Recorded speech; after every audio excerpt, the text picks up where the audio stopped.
विकी, मैंने कहा ना तुमसे, मेरी सारी मीटिंग्स कैंसिल कर दो। हाँ हाँ, दिल्ली वाली मीटिंग भी। मैं बहुत ही बड़ी मुसीबत में फंस गया हूँ, मैं घर से बाहर नहीं निकल सकता हूँ। अजीब मुसीबत है, पैसा कम हो तो गरीबी परेशान करती है, और जब पैसे ज्यादा आ जाते हैं तो इनकम टैक्स वाले साथ आते हैं। ये तो अच्छा हुआ मुझे पता चला कि रेड पड़ने वाली है, नहीं तो पता नहीं क्या हो जाता।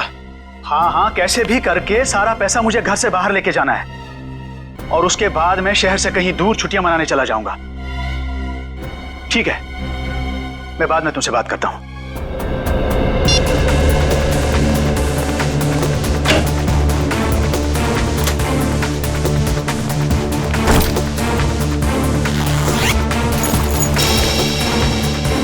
पैसा तो सारा ठीक ठाक ही लग रहा है।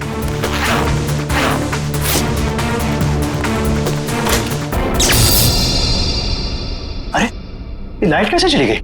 ऐसे तो कभी जाती नहीं है लाइट।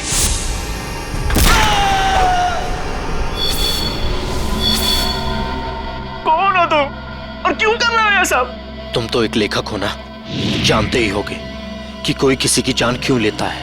जान लेने की 3 ही वजह होती है, पैसा, प्यार और बदला। मुझे तुमसे बदला लेना है। कैसा बदला? मैं तो तुमको जानता तक नहीं। तुम मुझे नहीं जानते, मगर अंकुश को तो जानते ही होगे ना। अंकुश? अंकुश अनंत, वो मेरे दिल के बहुत करीब था। तुमने उसकी जान ली, अब मैं तुम्हारी जान लूंगा। अंकुश आनंद की मौत का बदला? अरे तुम्हारा दिमाग खराब हो गया है क्या? अरे मुझे निकालो यहाँ से। अरे बचाओ, कोई है? हेल्प! अरे कोई बचाओ। कोई नहीं बचाएगा अब तुम्हें। जिस तरह तुमने अंकुश अनंत को तड़पा तड़पा के मारा था, ठीक उसी तरह मैं तुम्हें तड़पा तड़पा के मारूंगा।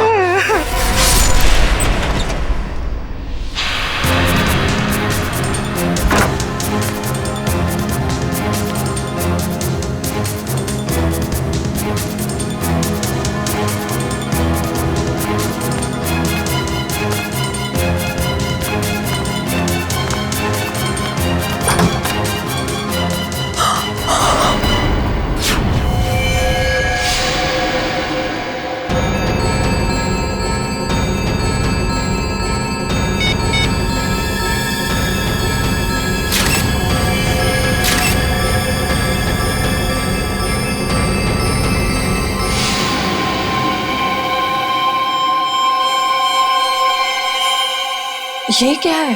चाकू?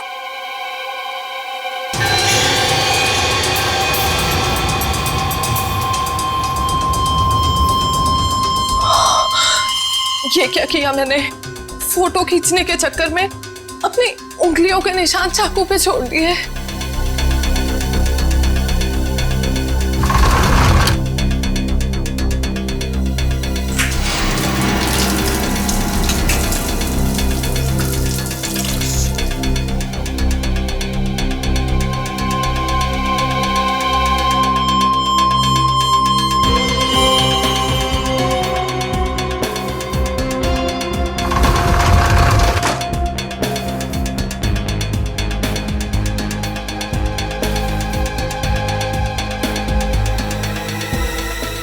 अभी बाहर के पब्लिक फोन से सीआईडी को फोन कर देती हूँ।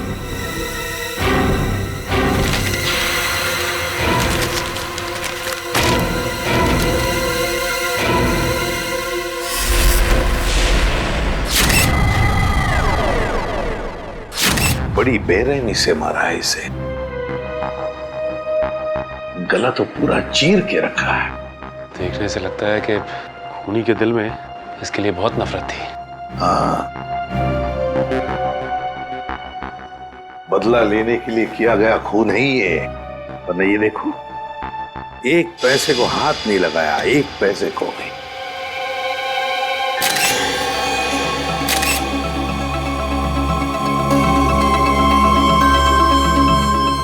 सर, हाँ सर ये देखिए, ये चाकू वहां बेड के पास पड़ा हुआ था। सर, इस चाकू पे तो जरा भी खून नहीं लगा हुआ है, बिल्कुल साफ है। श्रेया, स्प्रे मार के देखो जरा। सर,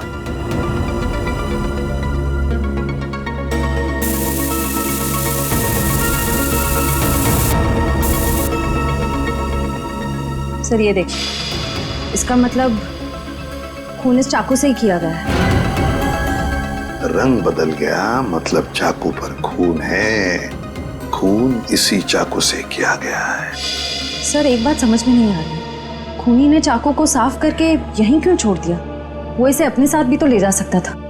बिल्कुल, चाकू यहीं पर छोड़ के क्यों गया वो, और वो भी साफ करके? कोई ना कोई तो वजह जरूर है। सर, हाँ दगोड़िया जी का मैनेजर आ गया। आ गया? जी सर। ठीक है सचिन, बॉडी को फॉरेंसिक लैब भेजने का बंदोबस्त करो। अच्छा। इस मैनेजर से मिलता हूं।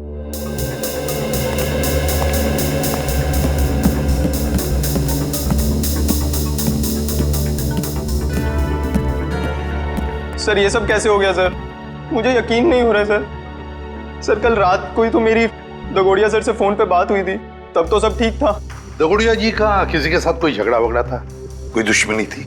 नहीं सर, जहां तक मुझे याद है ऐसा कभी उन्होंने कोई जिक्र नहीं किया। एक लड़की ने हमें फोन किया था, वो कहाँ है? सर लड़की ने? हाँ। नहीं सर, दगोड़िया सर के परिवार में इनके अलावा और कोई नहीं है। दगोड़िया सर अकेले ही थे। तो सर फिर जिस लड़की ने हमें फोन किया था वो कौन थी? सर कहीं वही लड़की खूनी तो नहीं थी? नहीं श्रेया, लड़की खूनी नहीं हो सकती।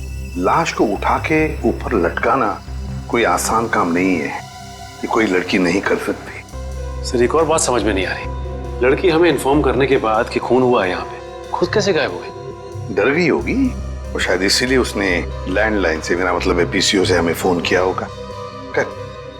ऊपर जो पैसों से भरी बैग है, क्या जानते हैं आप उस पैसे वाले बैग के बारे में?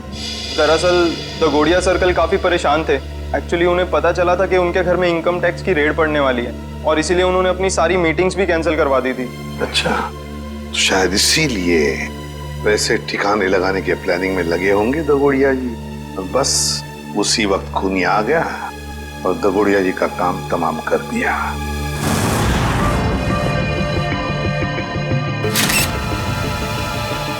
एक मिनट, ये देख रहे हो, इसके गाल पर ये नीला नीला निशान। हाँ सर। तो ये देखो, ये निशान दोनों तरफ। ये कोई जहर का चक्कर तो नहीं? हो सकता है सर, लेकिन वैभव ऐसा लगता है जैसे ये उंगलियों का निशान है। कहीं ऐसा तो नहीं कि खूनी ने इसका मुंह दबाने की कोशिश की हो?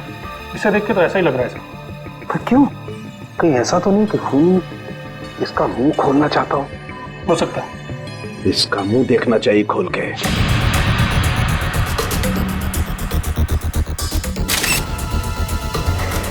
जरा फोर्स देना।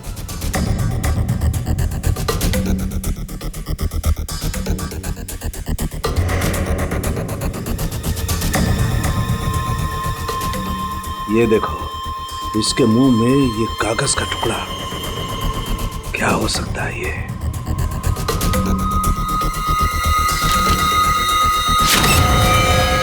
अंकुश आनंद, ये किसका नाम हो सकता है? खूनी अपना नाम लिख करके तो कागज का टुकड़ा इसके मुंह में डालेगा नहीं। नहीं सर। फिर चक्कर क्या है? अरे देखो, कागज के दोनों तरफ खून भी लगा हुआ है। साळुंखे, ये कागज तुझे दगोड़िया के मुंह में से मिला? हाँ बॉस, मुझे भी बड़ा ताजुब हुआ।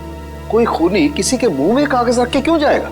सर ये भी तो हो सकता है कि ये कागज खूनी ने उनके मुंह में ना रखा हो, बल्कि उन्होंने खुद मरने से पहले ये कागज खूनी से बचाने के लिए अपने मुंह में खुद ही डाल दिया। हाँ सर, हो सकता है उनकी मौत इस कागज की वजह से ही हुई हो सकता है वो ना चाहते हो कि ये कागज खूनी के हाथ लग जाए, इसीलिए उन्होंने इस कागज को अपने मुंह में छुपा लिया। नहीं श्रेया, मुझे नहीं लगता कि कागज उन्होंने खुद अपने मुंह में छुपाया, बल्कि जिस तरीके के नीले निशान उनके गालों पर पड़े हुए थे, मुझे तो ये लगता है कि खूनी ने जबरदस्ती उनका मुंह खोला और बाद में ये कागज उनके मुंह में ठूस दी। साळुंखे, खून से सने कागज पर लिखा है अंकुश आनंद। ये जो खून है, क्या दगोड़िया के मुंह के अंदर कोई चोट के निशान या फिर कोई खून था? नहीं बस, लाश के मुंह में किसी किस्म का कोई जख्म या कोई चोट का निशान नहीं था। मुझे लगता है कि खूनी ने पहले दगोड़िया साहब को मारा और उसके बाद ये कागज उनके मुंह में रख दिया। ये जो खून लगा है कागज पे, ये खूनी का है? नहीं सचिन, ये खून दगोड़िया साहब का है। मैंने चेक कर लिया बॉस। सर, इंटरनेट पे ये नाम सर्च किया मैंने, अंकुश आनंद। इस नाम के दो लोग हैं सर, एक है चेन्नई में और दूसरा नासिक में। पता लगाओ इन दोनों के बारे में। इन दोनों में से एक का संबंध तो जरूर होगा, इस दगोड़िया के साथ जरूर होगा। हेलो, हाँ, कहाँ पे? ठीक है, हम लोग पहुंचते हैं। सर, एक और खून हो गया है, लेखक मुकेश कुमार का। लेखक मुकेश कुमार? मतलब एक और लेखक का खून? तो फिर जरूर इस मुकेश कुमार और दगोड़िया के खून में कोई ना कोई संबंध है, कोई ना कोई संबंध जरूर है।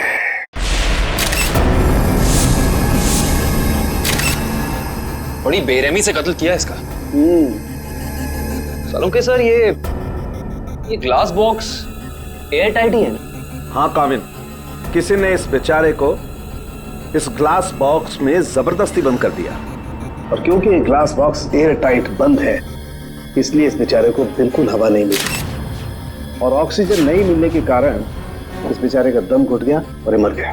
हाँ सर, ये इसके हाथ पे लगे हुए जख्म और ये नाखूनों का निशान और इस पे लगा खून तो यही बताता है कि इन्होंने अपने आप को बचाने की बहुत कोशिश की। एक काम करते हैं, पहले इस लाश को बाहर निकालते हैं। Yes sir.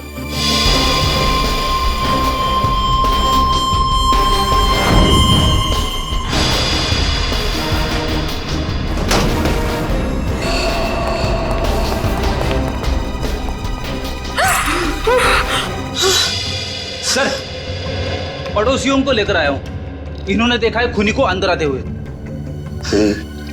इन लोगों को क्राइम सीन पे लाने की क्या जरूरत थी? वहां पे भी तो रोक सकते हैं ना। जी कहिए, क्या देखा आप लोगों ने? सर, मैं घर की बालकनी में अखबार पढ़ रहा था, तभी मैंने देखा कि एक आदमी ट्रॉली में इस बॉक्स को रखकर घर के अंदर जा रहा है। ये ग्लास बॉक्स लेके जब वो घर के अंदर जा रहा था तो उसने हाथ में ग्लव्स पहने थे? नहीं सर, ग्लव्स नहीं पहने थे। अच्छा, ये आदमी अकेला था या फिर इसके साथ कोई और भी था? वो अकेला था। तुमने उसका चेहरा देखा? स्केच बना सकते हो? नहीं सर, चेहरा तो याद नहीं।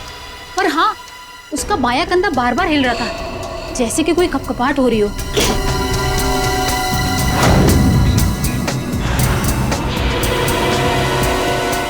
कैविन, यस सर। एक मिनट।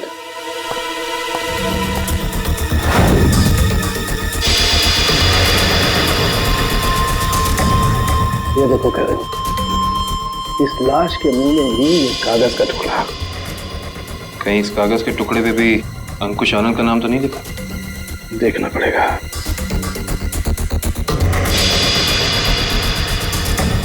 इस पे तो रिजू कालिया लिखा हुआ। रिजू कालिया? ये तो रिजू कालिया इनकी किताब का ही एक किरदार है, और उसकी भी मौत कहानी में बिल्कुल इसी तरह से हुई थी, दम घुटने की वजह से। इसका मतलब ये अंकुश आनंद, ये भी दगोड़िया की किसी किताब का किरदार है, और ये सारा का सारा काम सीरियल किलर का है, जो एक के बाद एक लेखकों को बिल्कुल उसी तरह से मार रहा है जैसे कि लेखक अपनी कहानी में किरदार को मारता है। ऐसे ही लगता है। सालुंके सर, ये ग्लास बॉक्स पे कोई फिंगरप्रिंट्स मिले अभी तक कि नहीं? अभी कागज ढूंढा यार, फिंगरप्रिंट्स अभी ढूंढना बाकी है।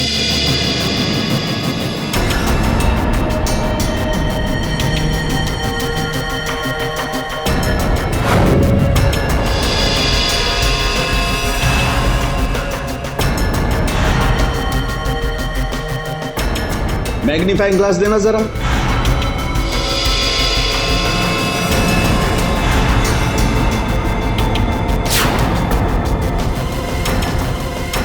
ये कैसे निशान है? कैसे निशान मतलब? डैडी, मैंने अपनी पूरी जिंदगी में उंगलियों के निशानों पर अंग्रेजी के अक्षर छपे हुए नहीं देखे। उंगलियों के निशानों पे अंग्रेजी के अक्षर? हाँ काविन, दिखाता हूँ। जरा ग्लास दे। ये लीजिए।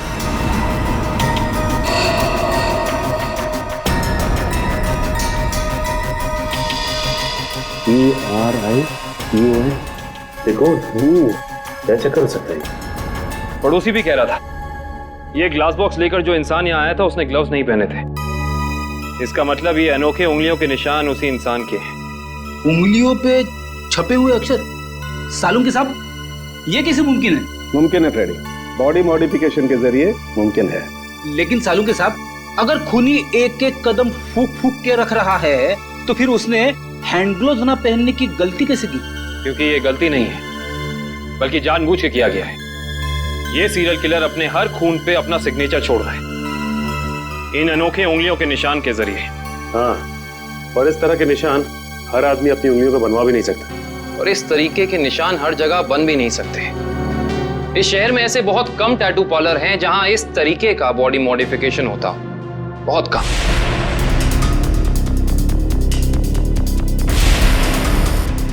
यस। ये बॉडी मॉडिफिकेशन आपने किया है? No sir. क्या आपने बनाया?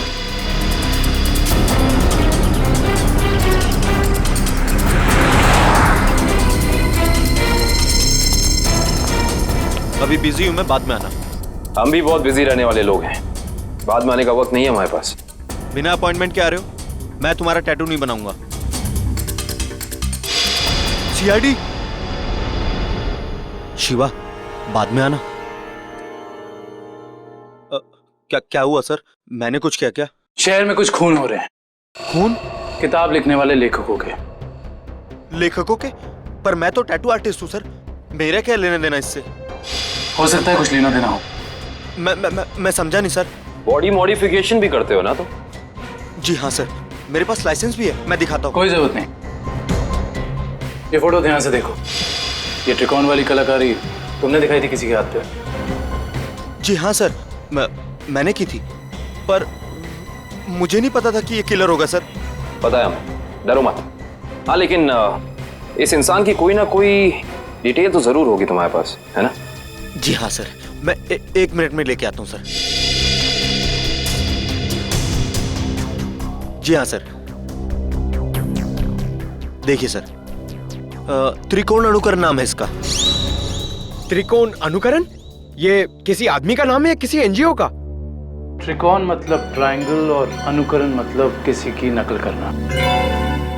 मतलब कोई ट्रायंगल बना के किसी की नकल कर रहा है? शायद त्रिकोण नाम का कोई पुराना सीरियल किलर रहा हो जिसकी नकल ये वाला खूनी कर रहा है। एक काम करते हैं, अपनी डेटाबेस में चेक करते हैं कि त्रिकोण नाम का कोई क्रिमिनल था क्या। हाँ निखिल, त्रिकोण नाम का सीरियल किलर कहाँ पे? कौन सी जेल में है? शांति नगर। ओके ठीक है, थैंक यू। चलो, एक त्रिकोण का पता तो चला है जो ठीक उसी ढंग से लेखकों का खून करता था जैसे अभी हो रहा है, लेकिन वो पिछले 4 साल से जेल में है। मतलब या तो ये खूनी जेल से बाहर निकल के मार रहा है या फिर कोई त्रिकोण की नकल कर रहा है। अब जी, सारांश।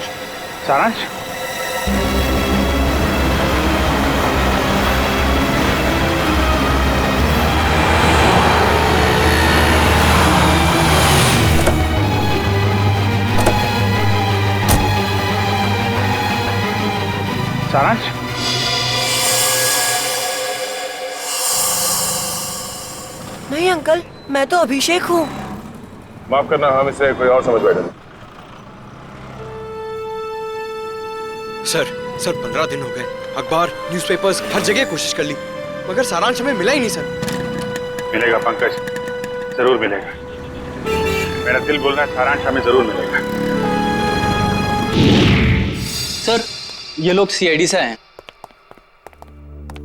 आइए सर, मैं आप ही लोगों का इंतजार कर रहा था। त्रिकोण से मिल सकते हैं हम लोग? हाँ, क्यों नहीं। पर सर, मुझे नहीं लगता कि त्रिकोण ये सारे खून कर रहा है, क्योंकि इस जेल से बाहर निकलना बिल्कुल ही नामुमकिन है। अच्छा, इस त्रिकोण का स्वभाव कैसा है अभी यहाँ इस जेल में? हिंसक और खतरनाक ही है या? नहीं सर, ऐसा बिल्कुल भी नहीं है। वो तो बहुत ही शांत और सुलझा हुआ है। मैं तो खुद चाह रहा था कि सरकार से अपील करूं कि उसकी सजा माफ कर दी जाए। अब ये कोई संयोग तो नहीं हो सकता कि कोई उसकी नकल करके खून कर रहा है? हाल ही में कोई आया था उससे जेल में मिलने के लिए? नहीं सर, आप तो जानते हैं कि वो स्पेशल सेल में है, और स्पेशल सेल में बाहर वाला तो क्या, कोई जेल का कैदी भी उससे नहीं मिल सकता। चलिए जरा मिल लेते हैं।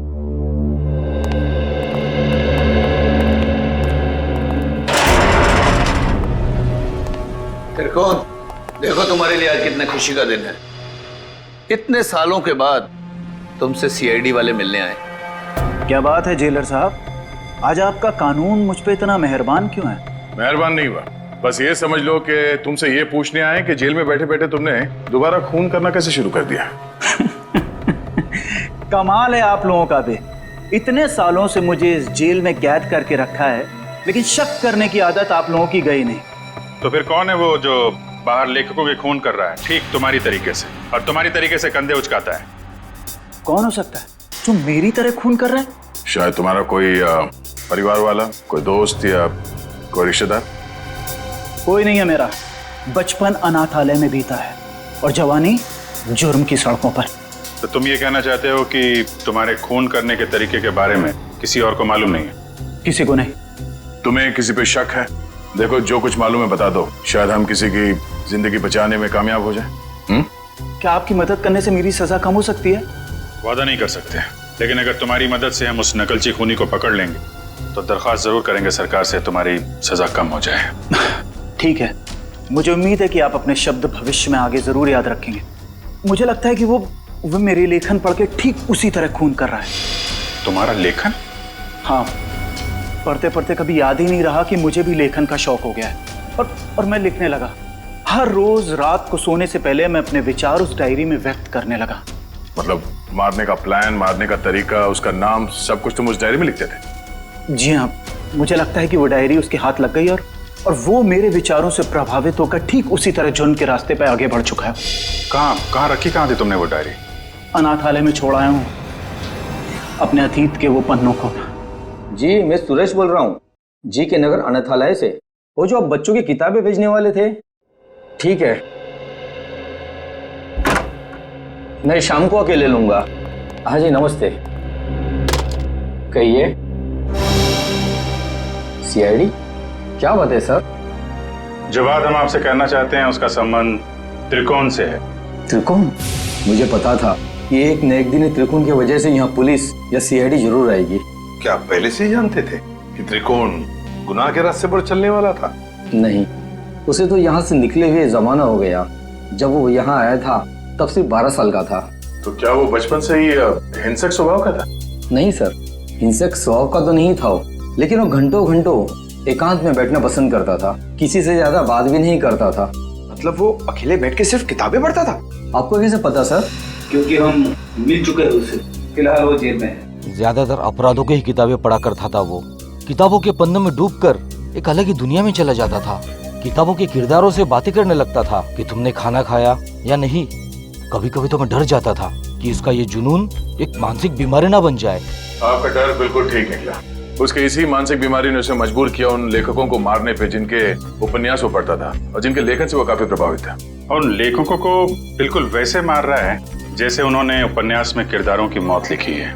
मुझे इस बात से जरा भी हैरानी नहीं हो रही है, क्योंकि अगर उसका कोई पसंदीदा किरदार उपन्यास में मर जाता तो चीख चीख कर रोता, लेकिन अब तो जेल में है ना, तो आप लोग यहाँ क्यों? देखिए, लेखकों के फिर से खून हो रहे हैं, बिल्कुल उसी तरह से जैसे त्रिकोण करता था। मतलब त्रिकोण जेल से भागकर फिर से खून कर रहा है? नहीं, त्रिकोण तो अभी भी जेल में है। कोई और है जो त्रिकोण की तरह नकल करके लेखकों का खून कर रहा है। किसी पे शक है आपको? नहीं सर, मुझे किसी पे शक नहीं है। चलो ठीक है, मगर त्रिकोण यहाँ पर जिस कमरे में रहता था, क्या वो कमरा हम देख सकते हैं? सर, वो तो बहुत पुरानी जगह है, अब वहाँ कोई नहीं रहता है। फिर भी ठीक है सर, आइए।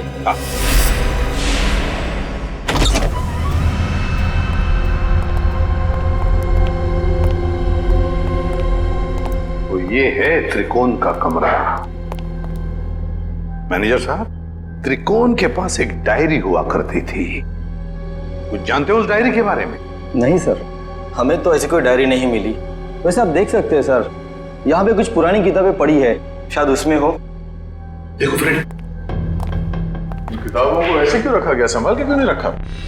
ऐसे तो दीमक खा जाएंगे इसे। माफ करना सर, दरअसल इस कमरे की तरफ मैंने ध्यान ही नहीं दिया।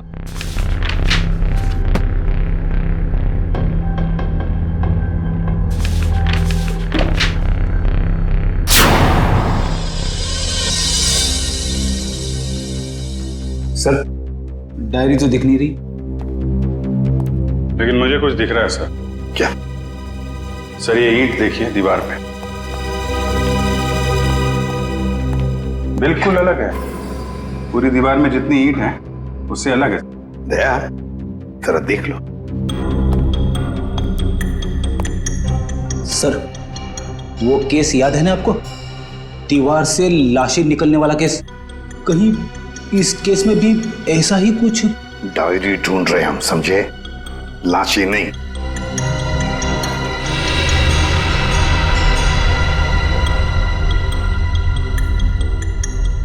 नहीं फ्रेडी, या लाश से दूर एक किताब भी नहीं रख सकते हैं। सर, देखिए, फाइल कार्ड है। हाँ, त्रिकोण। मतलब वो नकलची खूनी डायरी निकाल के ले गया। अभिजीत, ये जरूर त्रिकोण के डायरी का कवर है। मतलब यहाँ जो भी आया था वो जानता था कि त्रिकोण ने अपनी डायरी कहाँ छुपा के रखी है। ये यहाँ त्रिकोण के बाद में कोई रहता था? हाँ सर, एक लड़का रहा करता था, सुंदर नाम था उसका। ये सुंदर बाद में भी कभी आया था यहाँ इस कमरे में? हाँ सर, आया था। महीने भर पहले वो मुझसे मिलने आया था और कुछ दिन यहाँ रहा भी हो, अपनी पुरानी यादें ताजा करने के लिए। अच्छा, सुंदर। सुंदर का पता तो होगा ना आपके पास?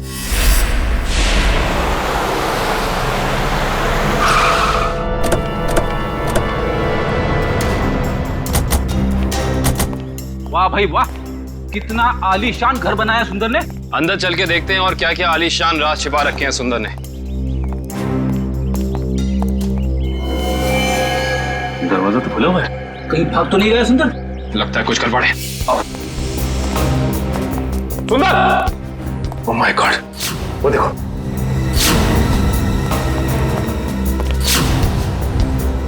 लगता है ये मर चुका है। गोली मारकर जान ली है इसकी, वो भी 3-3 गोलियां। खून भी गीला है, मतलब कातिल आसपास ही है, यहीं कहीं। गोली चलने की आवाज इस तरफ से, चलो देखते हैं।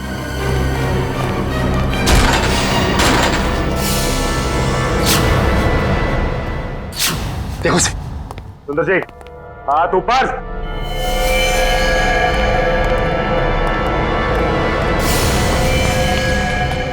माय गॉड, खूनी बाहर है। दिव्या, विक्रम, पकड़ो उसे। लगता है ये हमें कुछ बताना चाहते हैं। हाँ कभी।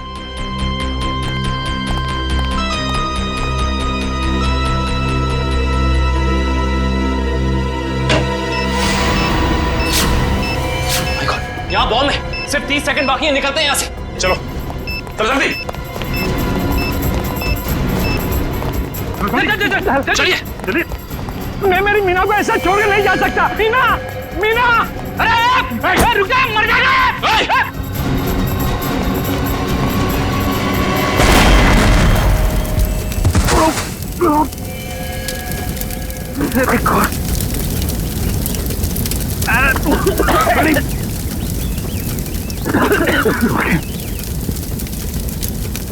लगता है बीवी और नौकर के साथ साथ सुंदर जी भी मारे गए। सर, आप लोग ठीक तो हैं सर? हाँ, हम सब ठीक है। उस खूनी का क्या हुआ? सर, वो निकल गया। निकल गया? वाह, मतलब तुम लोग समझ पाने से पहले ही ब्लास्ट हो गया। वो आदमी तुम्हारे हाथ से निकला और ब्लास्ट पे मर गया। वाह।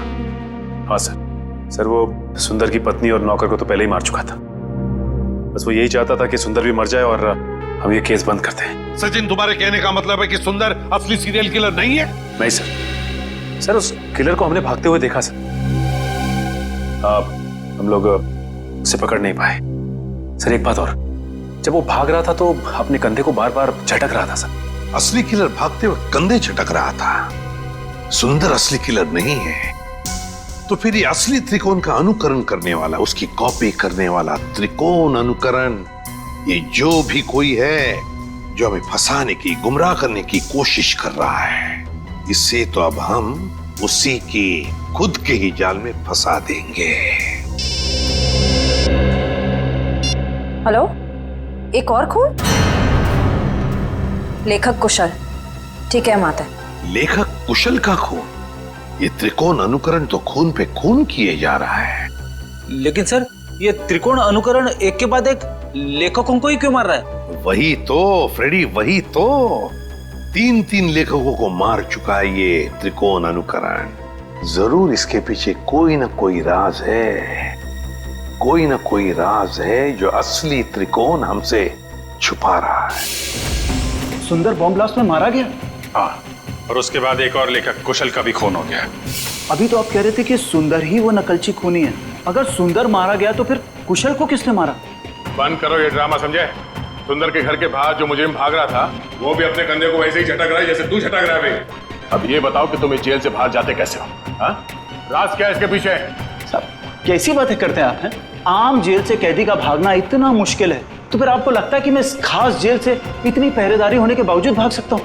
तुम्हारे अनाथालय वाले कमरे में सुंदर के अलावा कोई और नहीं रहा था, तो वो डायरी किसी और ने कैसे पढ़ी? किसी ने वो डायरी पढ़ी या नहीं पढ़ी ये मुझे नहीं मालूम है, लेकिन मेरी डायरी में अगला नाम उस कुशल का था जिसे मैं मारना चाहता था। मतलब उस लिस्ट में किस किस के नाम है तुम्हें अभी भी याद है? जी मेरे पास लिस्ट है, आप चाहें तो मैं उसकी एक कॉपी दे सकता हूँ।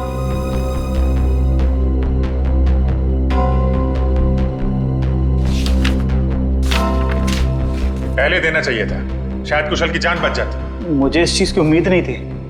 आशा करता हूं कि आगे किसी और की जान नहीं जाएगी।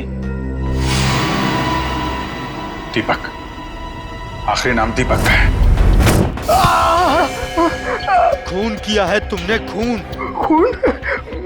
मैंने किसी का खून नहीं किया, मैं तो एक मामूली सा लेखक हूँ। शेखर? भूल गए शेखर को? कौन शेखर? मैं किसी शेखर को नहीं जानता। तुम्हारी किताब खूनी मंजिल का किरदार शेखर। अरे पागल हो गया क्या? वो कोई असली में शेखर इंसान थोड़ी ना है, वो तो मेरी कहानी का एक कैरेक्टर है, मेरा पात्र है वो। चल राइटर साहब, आपको थोड़ा सेंसिटिव होना चाहिए। आप इस तरह जल्दी करेंगे तो कैसे चलेगा? हाँ, अब आप भी जरा इस दर्द को महसूस करिए।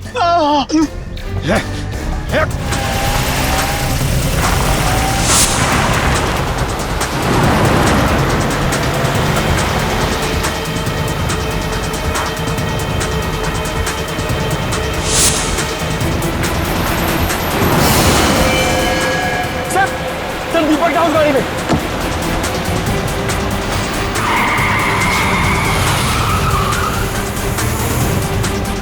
उसमें? हाँ सर।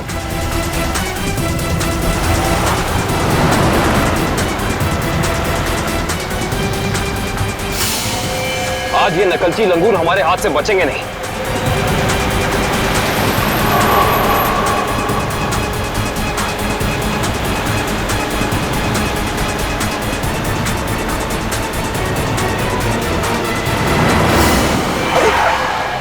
ये कौन आ गया?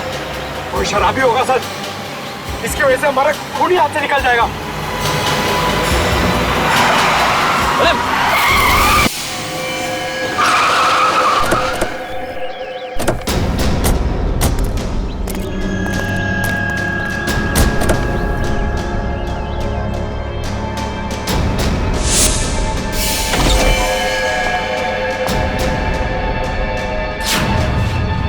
इनका तो बहुत खून भरा है। सर वो फोटोज कैसी है? फोटोज? एक सेकंड।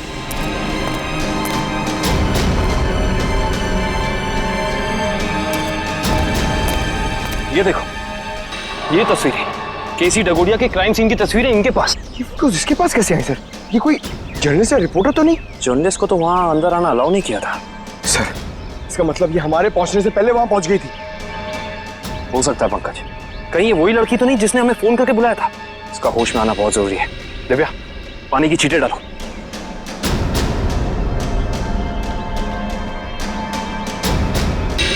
मैडम आप ठीक तो हैं? आप ठीक तो है ना? हाँ मैं ठीक हूँ। हम लोग सीआईडी से हैं। ये तस्वीरें आपके पास कहाँ से आई?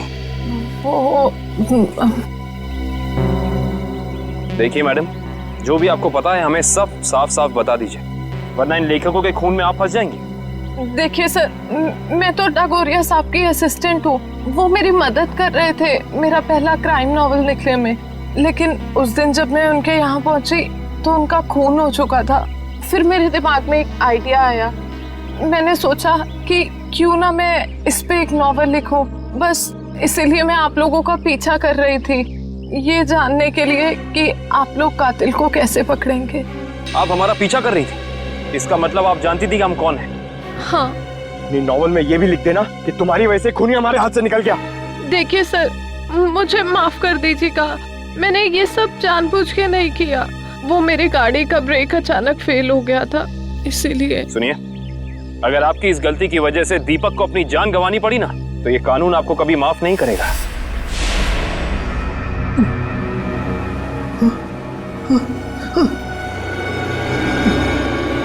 मुझे छोड़ दो प्लीज, प्लीज मुझे यहाँ से जाने दो। जाने ही तो दे रहा हूं तुझे। बहुत जल्द तू भी शेखर के पास पहुंच जाएगा। इसी तरह कुर्सी पर बांधकर मौत दी थी ना तूने उसे, अब तोहफे में तुझे भी यही मौत मिलेगी। बस थोड़ा सा इंतजार। इस मौत के उपन्यास का लेखक रचयिता भी आ रहा है तेरा साथ देने के लिए। त्रिकोण। सर जेलर साहब अंदर नहीं है। जरा बुलाओ उन्हें, हमें त्रिकोण से मिलना है। सर जेलर साहब तो त्रिकोण को लेकर हॉस्पिटल गए हैं, उसे अचानक से दिल का दौरा आया है। दिल का दौरा? कौन सा हॉस्पिटल ले गए?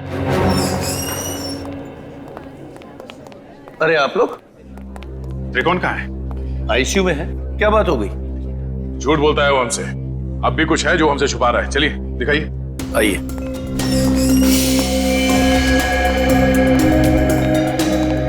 कहाँ है ये त्रिकोण? कहाँ है?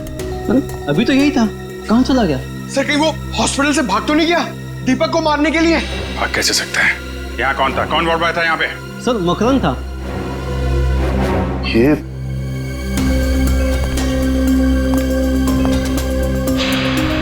अभिजीत, तो बेहोशी की दवाई है। अभिजीत ये देखो, मकरंद का पैर नीचे गिरा पड़ा है। ये बेहोशी की दवाई कहीं मकरंद को कुछ हो तो नहीं गया? नहीं सर, अभी कुछ देर पहले ही देखा मैंने उसे, किसी मरीज को हॉस्पिटल के बाहर लेके जा रहा था वो। ये मकरंद अभी वापस आएगा? नहीं सर, उसकी ड्यूटी खत्म हो गई। इसमें कहाँ मिलेगा वो? सर दारू के ठेके पे। अच्छा, तो ये है मकरंद जी। हाँ सर, ये बार में बैठ के अपने दोस्तों के साथ शराब पी रहा था और अपने जुर्म के किस्से चटकारे लेकर सुना रहा था सर। तो हमने सोचा क्यों ना इसे ब्यूरो में ले चले, इसकी अच्छी तरह से खातिरदारी करें। वाह वाह वाह सचिन, ये तुमने बहुत अच्छा काम कर दिया। क्यों मकरंद जी, अब हमें भी सुनाओगे ना अपने कारनामों की कहानियां? क्यों, बताओ। साहब मुझे 1 लाख रुपए दिए गए थे उस मरीज को अपने वार्ड से बाहर लाकर गाड़ी में बिठाने के लिए। क्या? हाँ साहब। 1 लाख रुपए के लिए अपने आप को बेच दिया तुमने? किसने दिए थे पैसे तुम्हें? साहब ये मत पूछे, अगर उसे पता चला कि मैंने उसका नाम बता दिया तो वो मुझे। अच्छा, तो तुम्हें क्या लगा हम तुम्हें ऐसे ही छोड़ेंगे? और खातिरदारी करेंगे हम तुम्हारी, ऐसी खातिरदारी कि जिंदगी भर याद रखोगे। क्यों सचिन? बिल्कुल सर। अरे नहीं साहब, इसकी क्या जरूरत है, मैं बताता हूँ ना साहब, बताता हूँ मैं। फिर बताओ जल्दी। ढूंढो इस घर को अच्छी तरह से ढूंढो। देखो कहीं छुप कर बैठा है क्या? कोई ना कोई सुराग तो जरूर मिलेगा।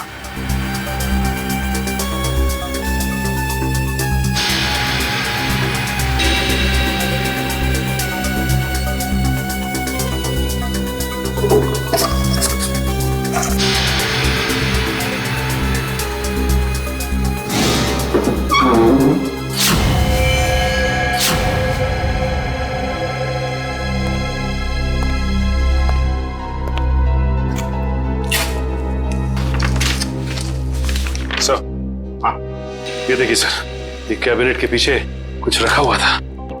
कागज है? हाँ सर, पेपर्स ही है। डायरी के पन्ने हैं? अरे ये तो त्रिकोण की डायरी के पन्ने हैं। यही तो हम ढूंढ रहे थे उस अनाथ आश्रम में। My God. क्या हुआ सर? श्रेया, इसमें लिखा है कि दीपक वो आखिरी लेखक है, दीपक जिसकी वो जान लेना चाहता है। इसका मतलब दीपक की जान को खतरा है? सिर्फ दीपक की जान को ही नहीं, उसकी अपनी जान को भी।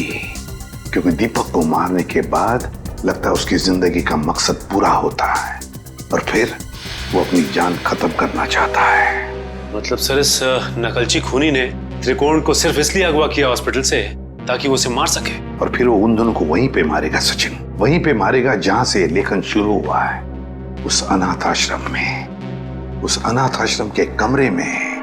ये ठीक नहीं है, इसका अंजाम बहुत बुरा होगा।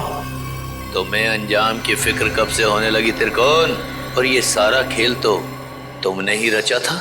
मैं तो बस इसे इसकी मंजिल तक पहुंचा रहा हूं। मुझे अपने द्वारा रचे इस गुनाह की गहराई का अंदाजा हो गया है। हम दोनों को मारकर भी तुम्हें वो शांति नहीं मिल सकती जिसके लिए मैंने इतने खून किए।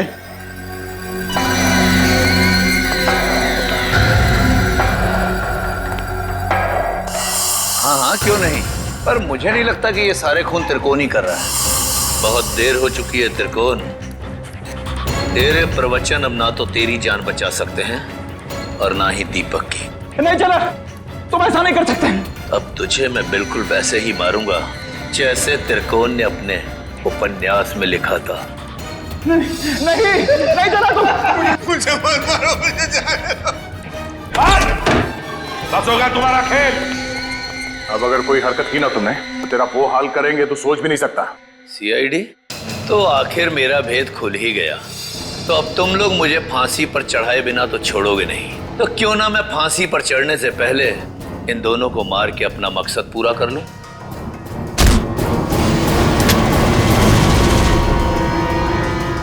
जेलर साहब उर्फ त्रिकोण अनुकरण बहुत झोंक लिया दुनिया की आंखों में धूल। आगे की कहानी हम तुमसे ही सुनेंगे। बताओ जल्दी, क्यों मारा तुमने? मैं जानता था मेरे लेखन में वही आकर्षण है, वही शक्ति है जो उन लेखकों के लेखन में थी जिनका मैंने खून किया। और इसीलिए त्रिकोण ने मुझे इसके अनाथालय भेजा ताकि इसकी डायरी के बहाने मैं इसका लेखन पढ़ सकूं और इसका फैन हो जाऊं, और ऐसा फैन हो जाऊं कि ये मुझसे जो चाहे वो करवा सके। जेलर साहब को फैन बनाने का मेरा सिर्फ और सिर्फ एक ही इरादा था, ताकि मैं अपनी सजा कम करा सकूं। इसलिए मैंने अपने हिसाब से इन्हें खून करने पर मजबूर किया ताकि मैं आप लोगों की मदद से सुंदर को पकड़वा सकूं और अपनी सजा कम करा सकूं। और सुंदर को बलि का बकरा बनाने के बाद मुझे इस बात का अंदेशा हुआ कि त्रिकोण का सपना कभी पूरा नहीं होगा। इसके लिए कुशल, दीपक और त्रिकोण की जान लेना भी जरूरी है। तो मैंने त्रिकोण के खाने में एक दवा मिला दी जिससे इसको दिल का दौरा पड़े, और फिर मैं इसे अस्पताल से अगवा करके इसको इसकी मंजिल तक पहुंचा सकूं। अगर सीआईडी को सुंदर की लाश मिल गई तो शायद वो सीरियल किलर को ढूंढना बंद कर दें,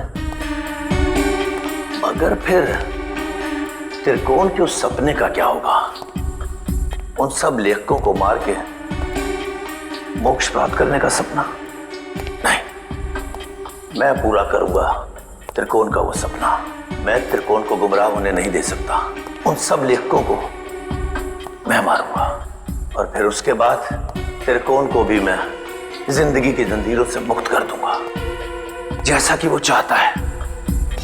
सुंदर के मरने के बाद आप लोग कुशल की मौत की खबर लेकर आए तो मैं समझ गया ये जेलर किसी को नहीं छोड़ेगा, एक एक करके सबको मार देगा और अंत में मुझे मार देगा। तो और क्या करता? तुम्हारे लेखन में कशिश इतनी है। फिर मैं समझ गया अगर मुझे बचना है तो उसका सिर्फ एक ही रास्ता है, सीआईडी को तुम तक पहुंचाना, दीपक के घर। वाह रे वाह, कानून का रखवाला, वाह। और ऐसा घिनौना काम, एक मुजरिम का साथ दिया तुमने। मैं जानता था कि सीआईडी कभी ना कभी पूरा सच जान लेगी, मगर मैं क्या करता? इसके लेखन के आगे मैं बेबस हो गया था और इसके शब्दों के माया जाल में मैं एक खूनी बन गया, एक सीरियल किलर। चुप! बकवास, बकवास है सब। तुम दोनों ने मिलकर कितने सारे मासूम लोगों की जानें ली। तुम्हें तो जीने का कोई हक ही नहीं। कानून तो तुम दोनों को फांसी ही देगी, फांसी।